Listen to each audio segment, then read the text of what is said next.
Now at 6, determined to make a difference. I cannot go to sleep at night knowing that there are children that are enduring the same abuse that I and so many others went through, and neither should you.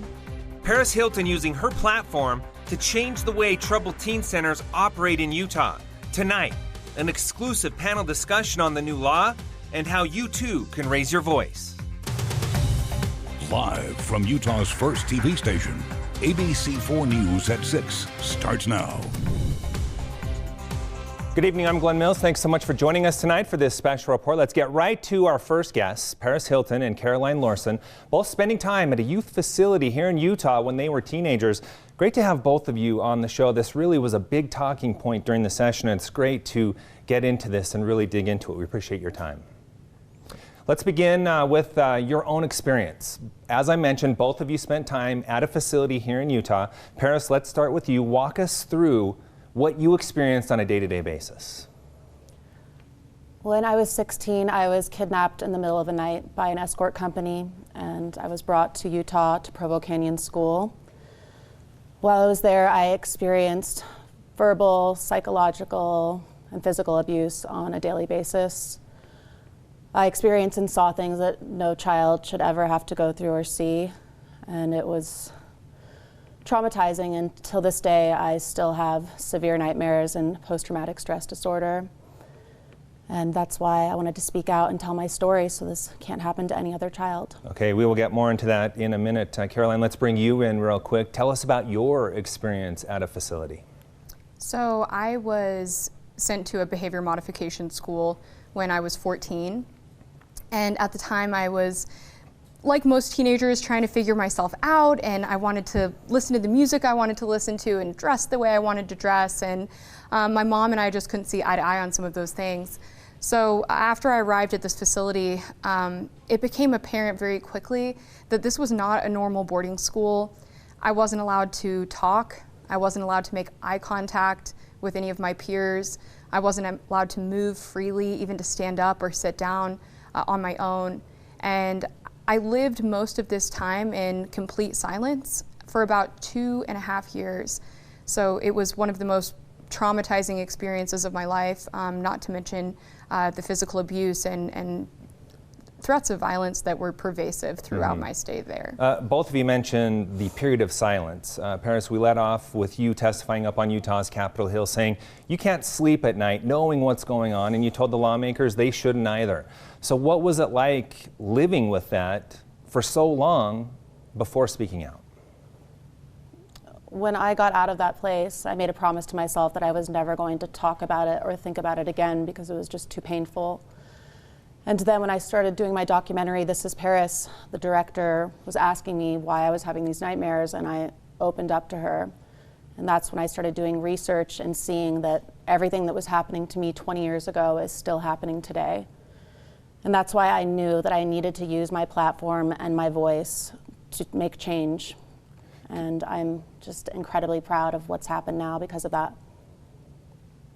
Caroline, let's bring you back in. Talk about what it was like for you those 2 years being silent, and why did you decide to come out and share your story?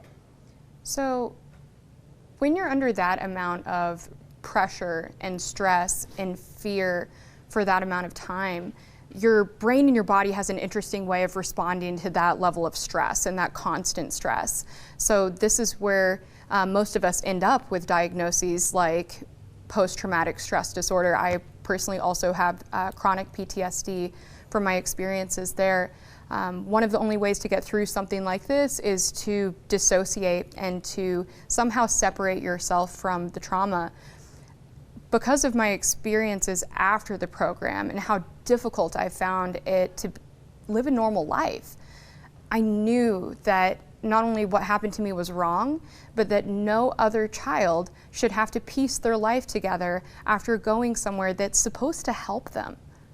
Paris, let's dig a little bit more into that, your documentary that you mentioned. Millions of views, millions of people have watched it. Thousands have come out and been able to tell their story because of that. How does it feel to, one, release that? I would imagine that was like releasing a burden off of your own shoulders, but then to see other people say, you know what, I can share my story too. It's been the most empowering time of my life. When I first told my story, I had no idea how the world was going to react. And then when my film came out, I just started receiving thousands of letters from other survivors who had been through the same thing, just thanking me and saying, because of you, I'm finally being believed and I have a voice now. And just to really validate people for their experiences and what they went through. And then meeting with Breaking Code Silence, and just this whole community is so brave and resilient and courageous, and I am just proud to be a survivor. And this was something that I was so ashamed of before, but we're not the ones who should be ashamed. It's the people who work at and run these places are the ones who should be very ashamed of themselves. Let's get more into Breaking Code Silence. That is a network. Caroline, talk about that. How does it work, and what positive movements are you seeing come from that? So Breaking Code Silence really started as an online support community. For many decades, survivors of these programs have been not only speaking out about their experiences, but also trying to find a place where we could discuss what happened to us. So naturally, over time, this evolved from being a more of a support group and a community to really being an activist community and wanting to see change.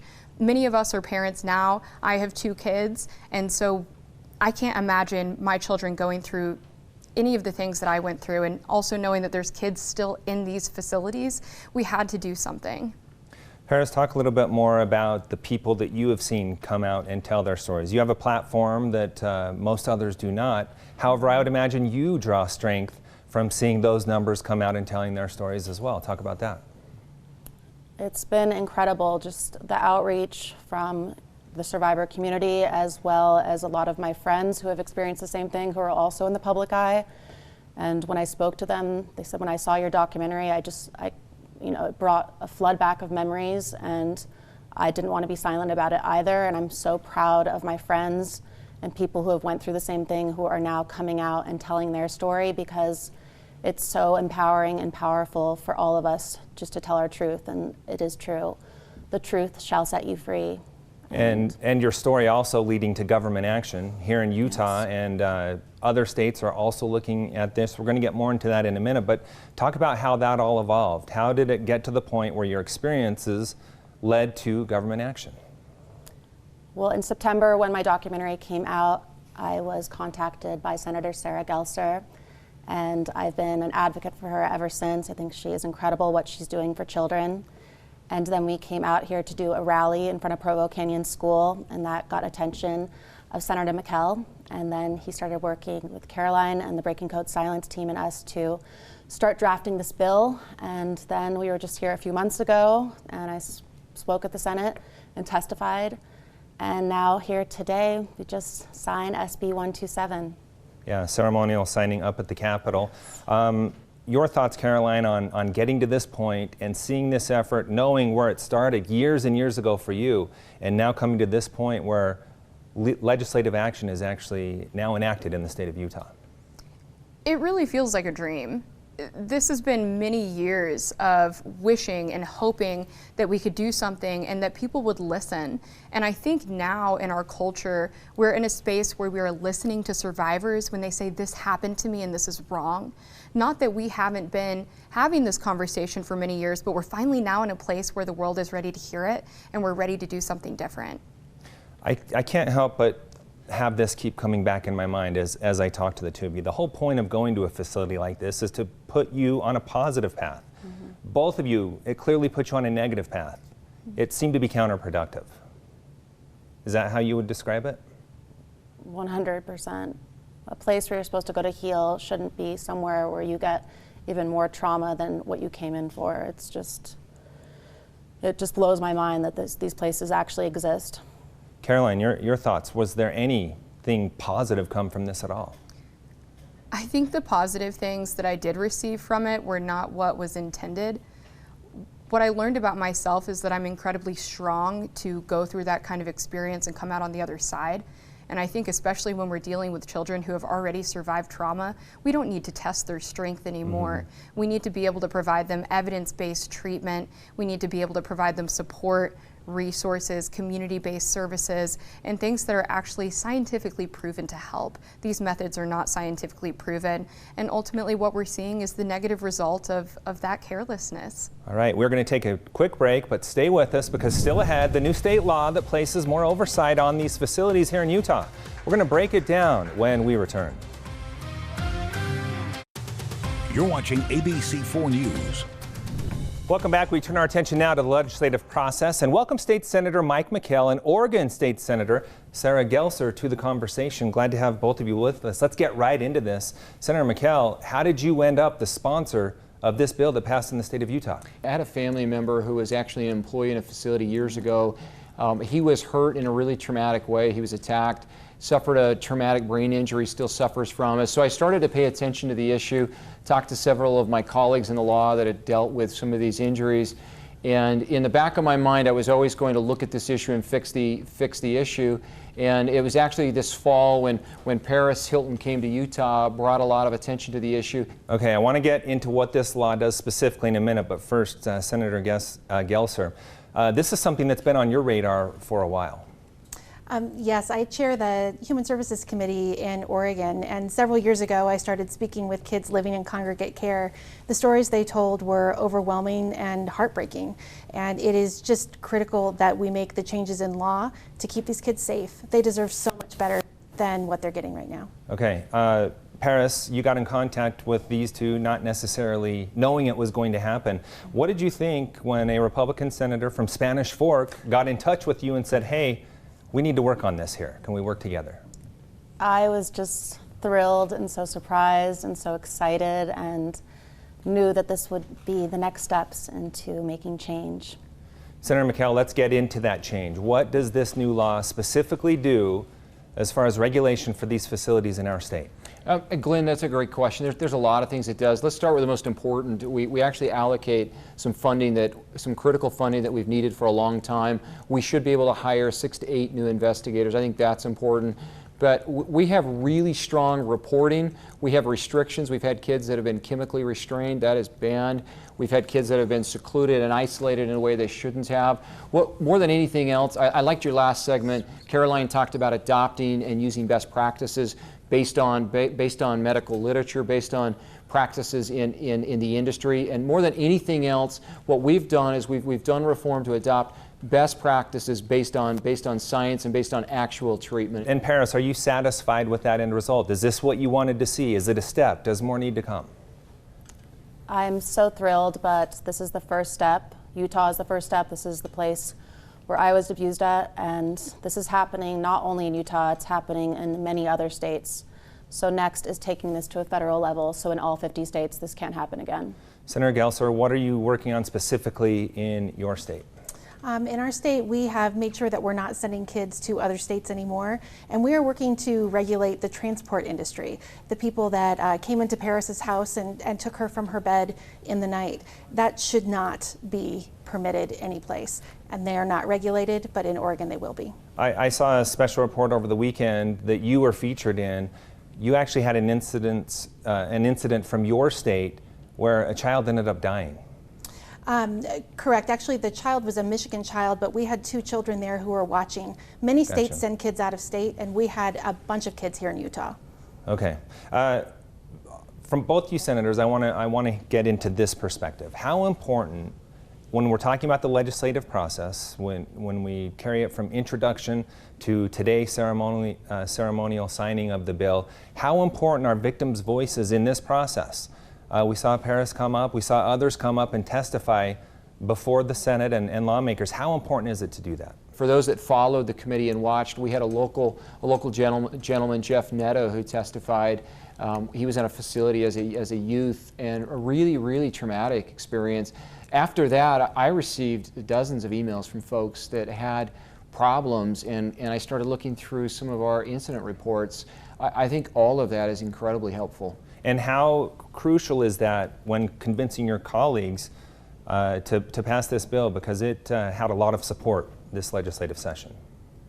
I think it brought a lot of context to what was really happening. I don't think, and I certainly didn't understand the the full scope of what was happening in the industry. I don't think my colleagues did. It's not because we don't care. It's because oftentimes we just don't know. We don't know everything that's happening in our state. And I think a lot of my colleagues were really surprised to learn that a lot of these problems still happen. One of the things that always frustrates me, Glenn, is we talk about this issue as if it happened in the past.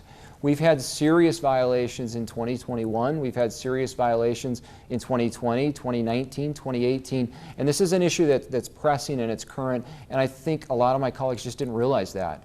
Senator Gelser, real quick, then we'll finish up with you, Paris. How important is it to hear from victims' experiences when pushing legislation like this? The survivors are the experts. The survivors have been telling us what's wrong for a long time. They've been telling us what's needed. They are the only ones that can fix the problem. As legislators, we just hold up the megaphone, but we need to do what these kids have been telling us all along. It's that simple. Paris, I imagine it's not easy to come out and tell your story. You go before this panel of lawmakers, people you don't necessarily know, all the cameras on.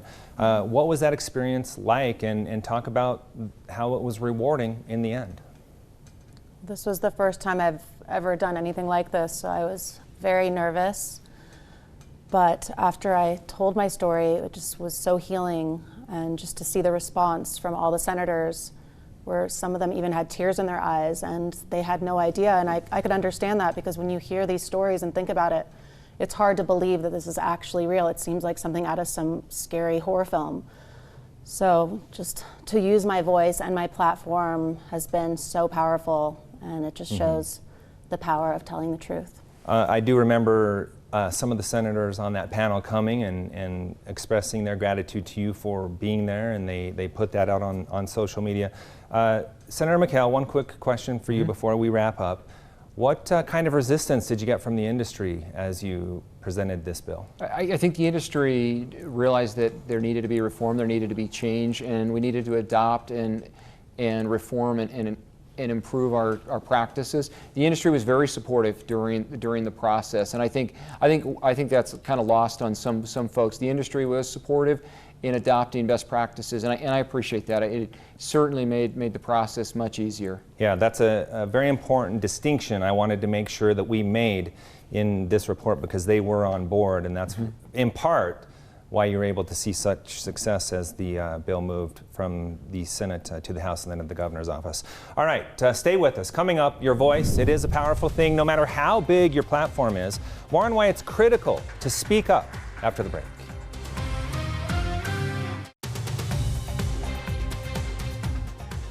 Welcome back. Local media has shined the light on issues in these troubled teen facilities as more and more people are speaking out. For more on that, we add Jessica Miller with the Salt Lake Tribune to the discussion. Glad to have you with us. Let's start with you in this segment, Jessica. You were first made aware of these facilities when an event in southern Utah took place. Talk about how you became aware of that. So a couple years ago, there was a riot at one of these facilities in southern Utah, and that's kind of how this industry got on my radar. I was thinking a lot about these kids and how they had to literally be rioting for us to pay attention to what was happening in those facilities. So after we wrote that story, we kind of expanded our look and looked at this industry as a whole and how it operates in Utah, and where some of those gaps have been with reform and with the regulations here in our state. Paris, you were tracking this. How did it feel to you when you started seeing these media reports bring these issues to light? I would imagine it was refreshing to see, yeah, that's what I've been talking about all this time. I was so happy to see everyone raising awareness for it. It was all over the media, and especially I want to thank Jessica so much with the Salt Lake Tribune and for using her platform, because just the reporting that she did was just so deep, and she really told the story, and that has just spread around like wildfire all over the internet and social media and the world. So thank you, Jessica, for using your voice. And Jessica, you have also implemented an accountability factor in this. Talk about the database that you are using and operating. Yeah, one of the things we saw right away was that it was really, really hard to get records that showed simple things like inspections or when stuff was going wrong at these places. And so when we asked the state for those records, they wanted thousands of dollars. So we did a crowdfunding campaign. Paris was one of our donors, and we raised that money with 100 people who wanted these records. And so now those are available at sltrib.com/teen treatment. Anyone can go and search inspection reports, incident reports of these places. So people like parents or anybody who wants to get a better idea of what's actually happening at these facilities, they can do that now. And when you talk about incident reports, what might that reveal about a certain center? So anytime a critical incident happens, which is when a kid is hurt in a facility, the facilities have to report that to the state. If it's found that the facilities have violated a rule, if they did something wrong, then those are the type of incidents that you'll see now in the Tribune's database. Senator McKell, that database, you even admit that's a huge key in this reform. And it's being done by local journalists. You would like to see this at a state level? I'd absolutely like to see it at a state level. I'd commend the Tribune and Jessica Miller. I think putting that database together has been extremely powerful in getting that message out. As we looked at the bill, we wanted comprehensive reform. I hadn't thought of a database. It's something, you know, quite frankly, the fact that the Tribune needs to do it instead of the legislature, that's problematic. We should be doing that. But I'm glad it's there. I think it's a really good tool, and I think Jessica has done a terrific job in bringing that database and just incredible transparency to the industry. All right, that's not always your tune when it comes to the media. So obviously there's been an important partnership in this issue. Talk about that. Well, there's always a little tension between the legislature and the press, but I'll tell you on this issue, the important thing is you saw the relationship with the Tribune, the relationship with a Democratic senator from another state. When we look at abuse with kids, that's an issue that impacts all of us, and I think it's all hands on deck, and I think the Tribune has done a fantastic job and continues to do that. I mean, the media in general, just since the session ended, we've seen criminal charges in 2 different sex abuse cases in Utah. And I can't track that as a legislator every day, and I appreciate the role the media plays. Jessica, talk about the personal side of the story. That's obviously what connects readers and viewers with that. How important is it for people like Paris to come forward in the role of the story that you put together?